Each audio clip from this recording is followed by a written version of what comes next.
Hello, and welcome back to MysHistory. I'm Rhonda, and this is where I talk about historical mysteries with the little subset of fact or fairy tale every so once in a while because it just breaks things up. If that sounds like something that you might be interested in, then please consider subscribing. I know I do a weird thing on this channel to where I don't have just one thing that I do. So if you're here for MysHistory, welcome. If you're new here, welcome. If you're here for makeup or baking and BS, those videos will be out. Not right now, obviously, because I'm filming MysHistory. I also have a guest with me today. It'll be a surprise a little later. You'll see. It'll be kind of entertaining. But today, I have kind of an interesting one. A dashing British aristocrat. An army officer with a proficiency in both backgammon and bridge. A taste for vodka martinis, probably shaken, not stirred. Powerboats and Aston Martins. No, it's not James Bond, though he was offered to screen test for the role at one point. Royalty, murder, and a disappearance. Lord Lucan. So, Lord Lucan was described by friends as shy with a tall stature and a luxuriant guardsman's mustache. What is a guardsman's mustache? You'd have to Google that. I'm not entirely sure. He was quite popular among his peers, where he would hire private jets to fly himself and his friends to races. He would also ask car dealership friends for the finest Aston Martin drop-head coupe. He was known for drinking expensive Russian vodka, racing power boats, and in 1966 he would screen test unsuccessfully for a part in Woman Times 7. Never heard of that movie. This unsuccessful event would lead him to turn down an offer from film producer Albert R. Broccoli. I like broccoli. To screen test for the role of James Bond. Like I said, he said, no, I don't want to do that. But sure, getting into the movies is hard. Getting into the entertainment industry is hard. It's hard. Well, why would you want to pretend to be James Bond when you're like doing the best parts of being James Bond anyway? You're driving a fancy car, drinking, fancy vodka martinis. You're part of the aristocracy, right? Why do you want people to shoot at you?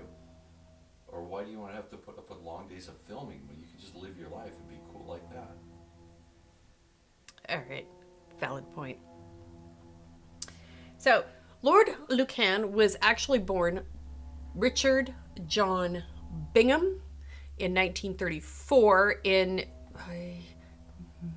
Marylebone, London. He would be the second child born to his father, George Bingham, the 6th Earl of Lucan, and his mother, Caitlin. His mother had a blood clot in her lungs, and so she would be confined to a nursing home. And so young Richard, or John, as he would later go by, was known to be cared for by the family's nursery maid. At the age of 3, he would attend a prep school with his older sister, Jane. And when the war was approaching in 1939, the two children were sent to live with relatives in Wales. By 1940, his two younger siblings, Sally and Hugh, would join him and his older sister Jane, and the four would travel to Toronto, Canada, where they stayed for a time, and then they would move to Mount Kisco, New York. This is where they would stay for 5 years with the wealthy Marcia Brady Tucker. John would be enrolled at the Harvey School. He spent his summers away from his siblings at a summer camp in the Adirondacks. Sounds fancy. During their stay in the US, the children lived a life of privilege and wealth where they wanted for absolutely nothing. So this made their return to England in 1945 kind of, well, shocking. The family home had been destroyed. The other home that the family owned had all the windows blown out. There was rationing. They kind of shell shocked. Oh my gosh, probably more of a culture shock after having lived in New York for 5 years, wanting for nothing, attending fine schools and vacationing in the Adirondacks, John. Then you go home to Great Britain that had been basically blown up. Basically, oof, that would be hard. That would be really incredibly hard.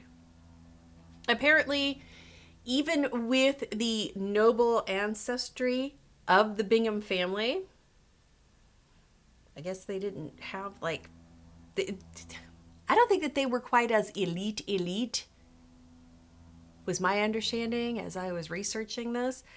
But George and his wife were actually socialists, and they preferred to live a more austere lifestyle than the ones that their children had lived in America with the wealth. I guess that happens. John would attend Eton College, where he would engage in and very much enjoy gambling. He would supplement his money with income from bookmaking and putting his gambling money into a secret bank account that nobody knew about. He would frequently leave his college campus to go bet on the ponies, which was probably a better education than college. Just saying.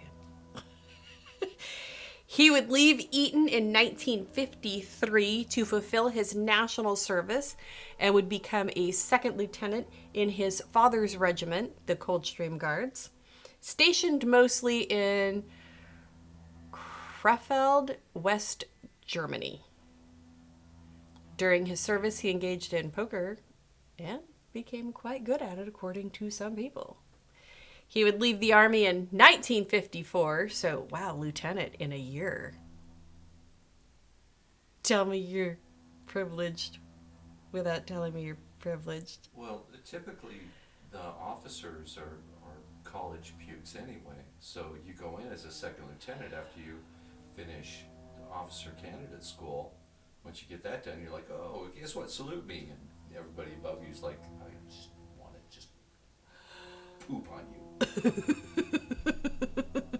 Stupid butter bar. So yeah, he left butter bar. I haven't heard you say that in forever.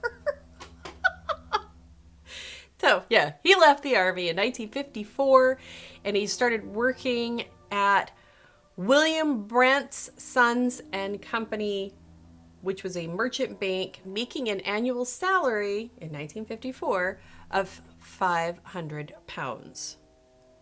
And I'm guessing that was really good? I don't know. An annual salary of £500. Did I maybe write that down wrong? Imagine you did, but I don't think 500 pounds is getting you really any. I don't know. I don't know what a pound was actually worth in 1954. Yeah. So right? You know what? Maybe you just leave a little comment box and go, we looked this up and this was this, or we looked it up and you know what? I was completely off. Maybe we do that. Yeah, that's something for later, because I don't want to have to shoot this all over again. Maybe I'll remember. So it was here in 1960 that he would meet a man by the name of Stephen Raphael, who was a wealthy stockbroker extraordinaire, right? He was also skilled at backgammon. Never quite understood backgammon, so we're going to move past that because I didn't want to look it up either. It's like fancy checkers. It looks weird with all of its triangles and yeah, never mind. I don't care. I really don't care. But the two would become friends. They would holiday together in the Bahamas where they water skied. They played golf. They played backgammon. They played poker. And due to this friendship, John would become a regular gambler as well as an early member of the John Espionage Claremont Gaming School. Which just... What? Right? A gaming school. My stomach's making noise. I'm sorry. So John told people back in 1956 that he wanted to have £2 million in the bank to be able to afford his lifestyle of cars, yachts, expensive holidays, and a secure future. And while he did win at games of backgammon and bridge, he would amass pretty significant losses, with one occasion costing him £8,000, which was roughly 2/3 of the money that he received from his annual various family trusts. This was nothing compared to a night of gambling at a casino, wherein he would lose £10,000, which an uncle helped him to pay off, and he would then repay his uncle 2 years later. So I'm pretty sure we can all agree that little John Boy here had a bit of a gambling problem. And I know he didn't think so, because in 1960, he won £26,000 playing chemin de fer. When another person at the bank was promoted before him, John would use this as his excuse and leave, saying, quote, "Why should I work in a bank when I can earn a year's money in one single night at the tables?" See, no problems here to be found. Like, none at all. In early 1963, John would meet his future wife, Veronica Duncan. Veronica was born in 1937 to Major Charles Morehouse Duncan and his wife, Thelma. The Major would pass away in a car accident when Veronica was very young, and she and her sister Christina would move with their mother to South Africa. Thelma would remarry, and the family would return to England, where Veronica's stepfather became the manager of a hotel. Veronica would attend an art college in Bournemouth and later live with her sister Christina in London, where Veronica would find work as a model and later as a secretary. Christina would wind up marrying the wealthy William Shand Kidd, who was the half-brother to Peter Shand Kidd, who was the stepfather to Diana Spencer, who we all know as Princess Diana of Wales. The marriage of Christina would introduce Christina and Veronica to London's high society, and it was at a function in the country when Veronica would first meet John. The two would have a courtship, and then the news of their engagement in October of the same year was in the papers. They were married on November 20th at the Holy Trinity Church, Brompton, which was attended by Princess Alice, Countess of Athlone. But not many other members of royalty or high society were said to have been in attendance. So, like I said, John liked to gamble, so I'm sure his finances were quite strained.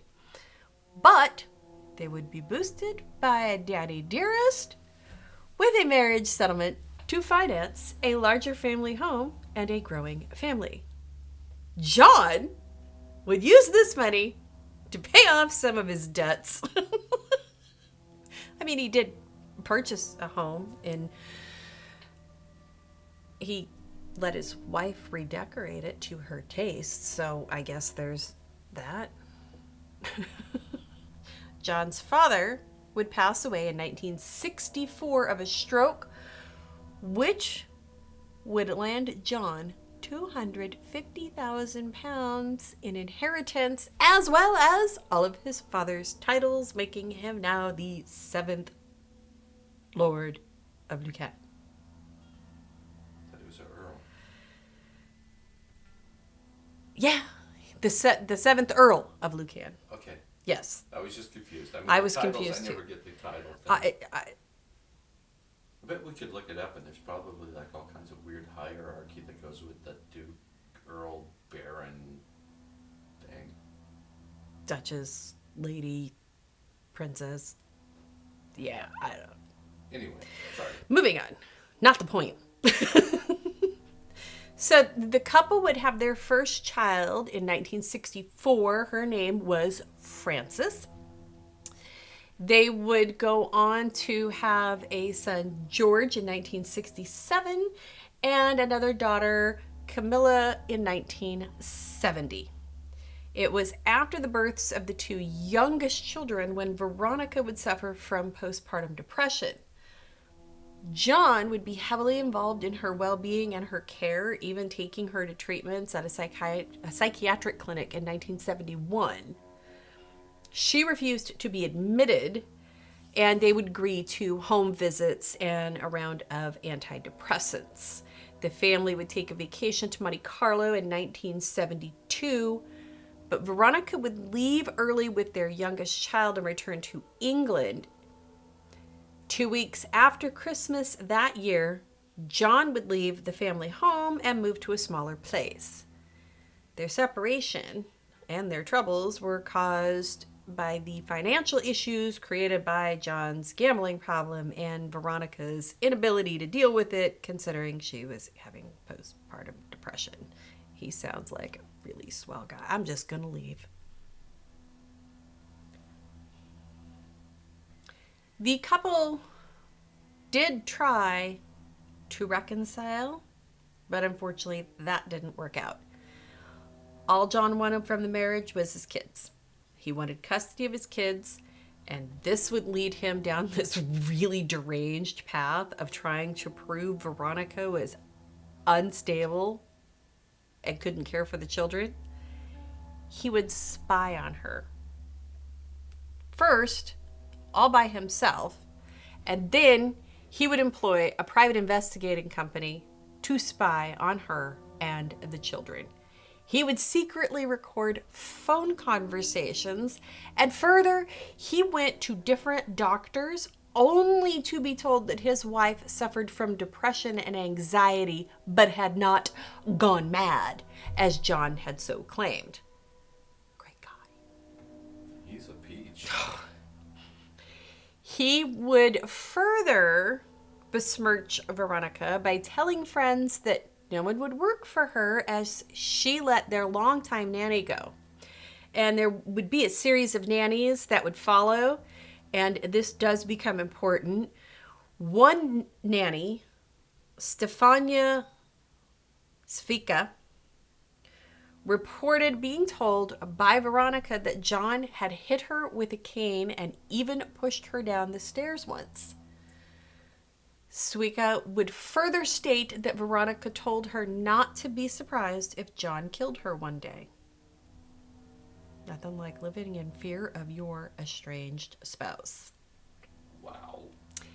In 1973, while with two of their children, John and two private detectives would approach Veronica stating that the children had been made wards of the state and that she had to release them to their custody, which she did, but she appealed to the court, and the judge set a hearing date for June of 1973 due to the complex nature of the case.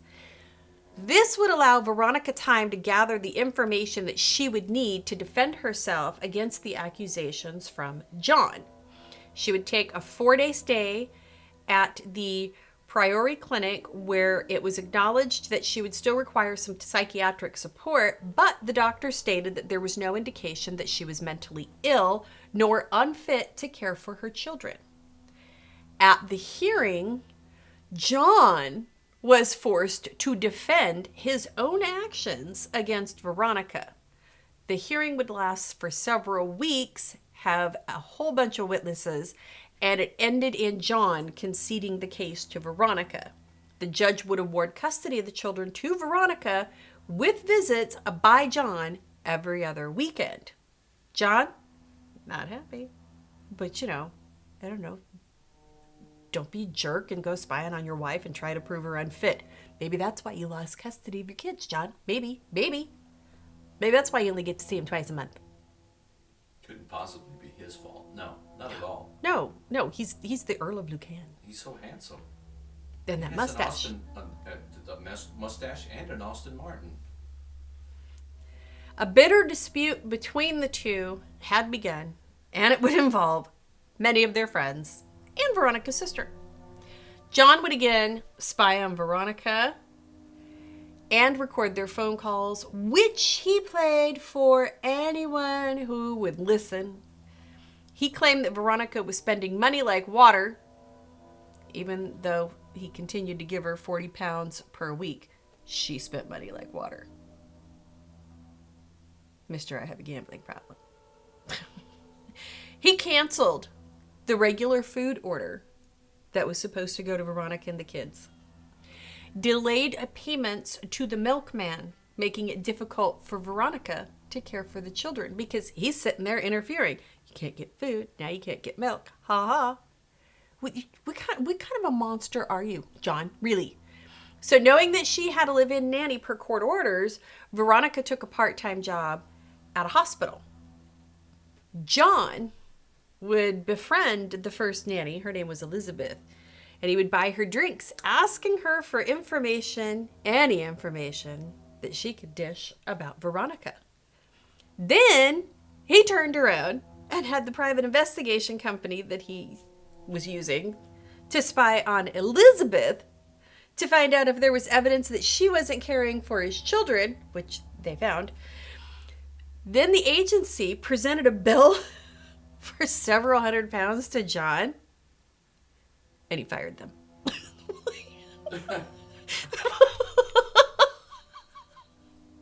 You owe us money. You're fired. That's not how that's supposed to work. I wonder if he ever paid him. I don't know. So the next nanny would come in and she would report strange phone calls that would come into the home, sometimes with a man's voice asking for people who didn't live there. Or it was simply heavy breathing. Do you remember prank phone calls in the 70s?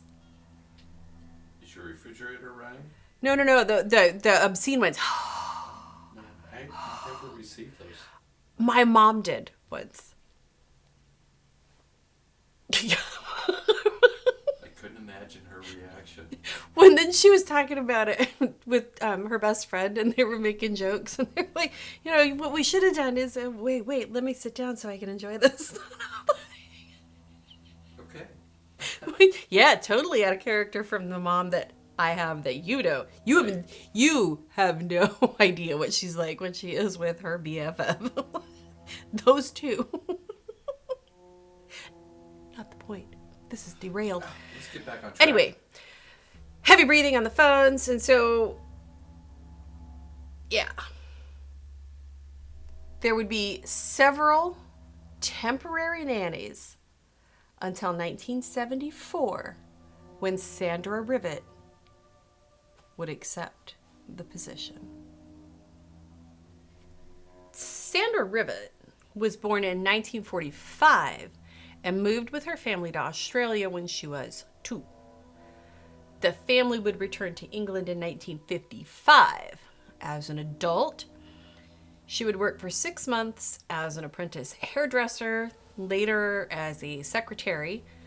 She would later become engaged and take a job as a nanny for a doctor. She would give birth to a son in 1964 and then return home to live with her parents, wherein her parents formally adopted her child, because the way that I kind of understood that whole thing, they were engaged, they never got married. You didn't have children unless you were married. It was very risque at the time, and so it was normal for either the parents to raise the child or for the child to be given up for adoption, to be adopted elsewhere. She would work at a home for the elderly while living with her parents, and then she would move in with her older sister where she would meet Roger Rivet. They would get married in 1967. He served in the Royal Navy and then later worked for the British Road Services, and Sandra would work part-time in an orphanage. By 1974, the marriage would fall apart after Roger became suspicious of Sandra's movements in his absences for work. At the time, she was employed with a domestic agency and cared for elderly couples, and then went to work as a nanny for Veronica. Now that we have the backgrounds for everybody involved, let's talk about the spiral that John would take after losing the court case for his children. The case itself was reported to have cost John £20,000, which should have been nothing, save for his gambling addictions, his martini addictions, his fancy car addictions. He would actually almost double down on all of his behaviors by drinking more heavily, chain smoking, and gambling even more. Because that's what you do when you lose custody of your kids. Spiral out of control.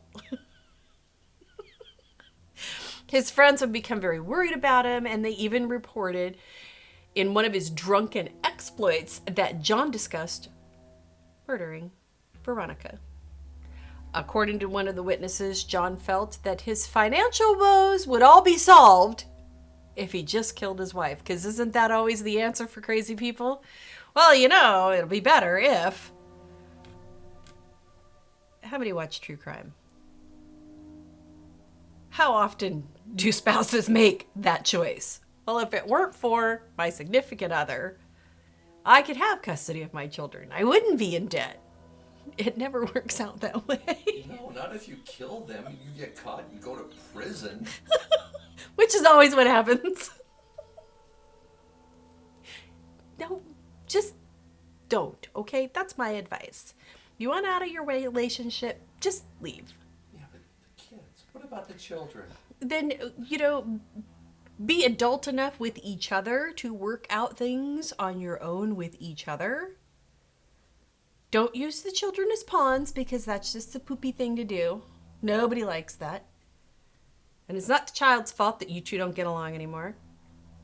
So, you know, I don't know, be the adults that you're supposed to be. Thank you for coming to my TED Talk. So, this would lead to John borrowing £4,000 from his mother, as well as asking his former guardian, Ms. Tucker, for a loan of £100,000. He didn't get that money, but unashamed, he would write a letter to her son asking him for the money, saying that he wanted to buy his children from Veronica. I'm sure that's what he wanted to do. He would never see the money, and he would ask his friends and anyone, really, to loan him money to pay for his gambling, which would bring him a guarantee of a £5,000 overdraft from a financier, which would remain unpaid for many years. Shocking, I'm sure. John would then apply for a loan from Edgware Trust, stating that his only income was the £12,000 he received annually from the various family trusts. He would receive only £3,000 of the £5,000 that he requested, because the manager didn't really want to loan him anything because his 4 bank accounts were overdrawn. In total, £14,177. So add to that his gambling addiction, and you've got a recipe for like absolute disaster. It was estimated that John's gambling, though lower stakes than before, caused him to rack up a debt of $50,000 between September and October of 1974. No problem there. So in late October 1974, a friend of John's would report that John seemed to have changed for the better, even reporting that his obsession with gaining custody of his children seemed to have faded away. Really was just the calm before the storm that was brewing in John's mind. So this is your timeline for the events that would transpire. On November 4th, a friend of John's, Taki, lent him 3,000 pounds in cash. On November 6th, he visited an uncle and met a young lady who said that he seemed to be in a very good mood. He dined at the Claremont with a friend that evening. On November 7th, breaking the routine of gambling until the wee hours of the morning, he contacted his solicitor very early. He later took a call from I'm not saying that word. And then he arranged to eat at the Claremont at 3 that afternoon, but he would never show up at 3 o'clock. At 4 o'clock that afternoon, John contacted a chemist's son, asking the pharmacist to identify a small tablet, which is something that he had been in the habit of doing for quite some time, because he would go and he would steal pills from Veronica, but never tell the people that he was asking to test the pills that that's where he got them from was his ex-wife, which is, odd behavior for a man who's supposed to have,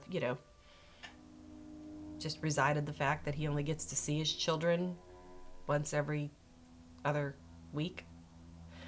At 4:45 that day, he contacted another friend and met up with him sometime between 6:30 and 7 o'clock that evening, stating that he needed help writing a paper on gambling that he had been asked to write for Oxford University magazine. John would then drive his friend home, not in his typical Mercedes, but in an older model Ford, which is thought to have been the Ford Corsair he had borrowed from a friend weeks earlier. John would then call the Claremont at 8:30 to check on a reservation for 11 o'clock that night, that again, he never went to. So remember, it's November 7th. There was a reason that John would never attend his 11 p.m. dinner reservation. He had plans of his own. Dark, murderous plans. It was that night when Sandra, who would typically be out with her boyfriend for the evening, but had seen him the day prior as she changed her nights off. Why was this important? Because John spied on his wife. Knew Sandra would be out of the house, should be out of the house that November 7th. She would speak to her boyfriend that night on the phone around 8 p.m., but that would be the last time that the two would ever speak. At 8:55 that evening, after Sandra had put the two younger children to bed, she asked Veronica if she might like a cup of tea prior to going into the basement to prepare the tea. It was around 9 p.m. when Sandra would descend into the basement to make the tea, and it was here where she would be bludgeoned to death with a lead pipe and stuffed into a mailbag. Veronica, upstairs, wondering what was taking so long with the tea, like, where's my tea, went to check on her nanny, calling her name from the top of the stairs, where she too would be attacked. According to Veronica, she screamed for her life and was told to shut up by her attacker. It was then that she said she recognized her husband's voice. A fight would ensue. She would bite him. He would throw her face first into the ground. She reached around and grabbed him there. In his nethers. In that special place that all men are very tender. Yes, there. Like the back of the knee? Go up a little bit higher. Armpit? A little bit lower, because you had it right the first time. His tenderness. His tenderness. Nice. So this would cause him to release his grip around her throat, and then, he would flee. At 10 o'clock, Veronica would appear at a nearby pub, and she was bloody. She's screaming for help, saying her nanny had been murdered. John, in the meanwhile, he's driving 42 miles to the home of his friend Susan Maxwell Scott, where he maintained that someone tried to kill his wife, stating that Veronica had accused him of hiring a killer. Do you blame her, John? Really? He called his mother from Susan's house, wrote several letters, and in the early morning hours of November 8th, he simply disappeared. Susan would be the last person to have seen John and stated that she didn't contact authorities because she had no idea that he'd be a wanted man. 3 days after the murder, the old Ford that John had been driving was located in New Haven, East Sussex, on the coast. Police would find bloodstains and a piece of lead pipe in the trunk of the abandoned vehicle and then commence a search of the cliffs with dogs. Searchers would continue using dogs and an autogyro fitted with infrared cameras to take X-ray photos up to 2,000 feet. Very modern tech for 1974. According to investigators, it was the friends of John who would impede the investigation and search, being described as patronizing and condescending to the investigators. So they knew this guy was crazy, insane, with trying to get custody of his kids and discredit his wife, and knew he was crazy, but still stood there to try to help and defend him. Right. Spectacular. Great friends. These are my bestest friends. An official inquest into the murder was held in 1975, where it was confirmed that John had, in fact, murdered Sandra. It was believed that John would go to the home to kill Veronica that evening, and like I said, due to all the spying on the family, he would have known that Sandra usually would have had that night off and wouldn't be home that Thursday. So when she went downstairs to prepare the tea in the poor lighting of the basement, John mistook Sandra for Veronica because they were both of the same height and build. The jury took 30 minutes to find John guilty of Sandra's murder and the attack on Veronica. He would be the last person in Britain to ever be convicted of murder via inquest. In 1977, Veronica would write a letter that was published in the papers asking John to give himself up. She would in years later state that she was fairly certain that he had taken his own life due to the guilt of knowing that he had killed the wrong person. One theory was that he stuffed rocks into his pants and threw himself into the water, where they had found the Ford. Another, offered by Veronica, was that he had thrown himself off of a ferry, aiming to go under the propellers so that he wouldn't be found. There is a theory that he was actually murdered by his well-to-do friends as he became too much of a liability. And yet another theory states that he was murdered and fed to tigers. I'm pretty sure it was Carol Baskin. Other theories are that he, with the help of his well-connected friends, had disappeared into Africa, and there have been reports of him being seen in Australia, Ireland, and New Zealand. There would be a bankruptcy sale of the Lucan estate in 1975 to satisfy the unsecured debts of John, which totaled around £45,000, with preferential liabilities of £1,326. The assets he had were estimated to have been worth £22,632, and as such, the family's silver was sold in March of 1976 for approximately £30,000, and all remaining debts were paid over the years from the Lucan family trust. In 1999, the family was granted probate over the estate, but a death certificate was never issued, meaning that his heir, George, could not take his father's title as the Earl with a seat in the House of Lords.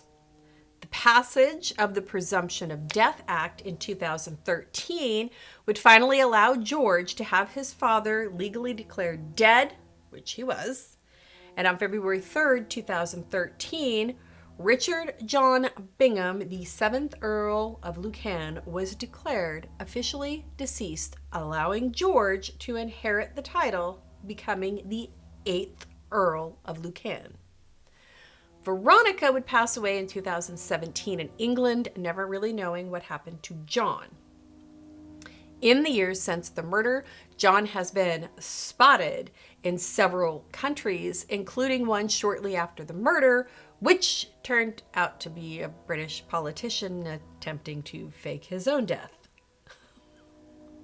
He was also seen in France and Colombia, but investigators would find no evidence, and with later sightings with the latter sighting in Colombia being that of a U.S. businessman. A bounty hunter would claim to have captured John in 1982, but that was later proven to be a hoax. In 2003, a former Scotland Yard detective thought John might have been tracked to Goa, India. This turned out to be a folk singer by the name of Barry Halpin. In 2007, there were reports in New Zealand interviewing a homeless man who neighbors claimed to be the missing John. Most recently, the son of Sandra Rivet claims that he found John hiding in Australia and is frustrated that the police have not gone to investigate. Australia argues that a man in his 80s would not withstand the trip to England just to see whether or not he was in fact the missing Earl. Aside from that, he wasn't proven guilty in a court of law of the murder of Sandra. It was just an inquest, so extradition would likely have been denied. And it turns out the random guy in Australia wasn't even John. Just another dead end. What do you think? Was the missing Earl murdered? Did he take his own life? Was he hiding in some foreign land, living his best life? Let me know what you think down in the comments. What do you think? I'm thinking deepest, darkest Africa, living his best life. Living his best life? Sure, yeah. I don't know. He seemed pretty privileged and... You don't think he'd survive in deepest, darkest Africa? I mean, he might, but he really had that taste for the finer things. I can't imagine that he would have stayed missing without somebody knowing who he was for long, because he was so used to the finer things. I don't know. Let me know what you think down in the comments. Don't forget to like, comment, subscribe, and hit that bell icon to be notified every time I post a new video. Until next time, stay sane. Bye.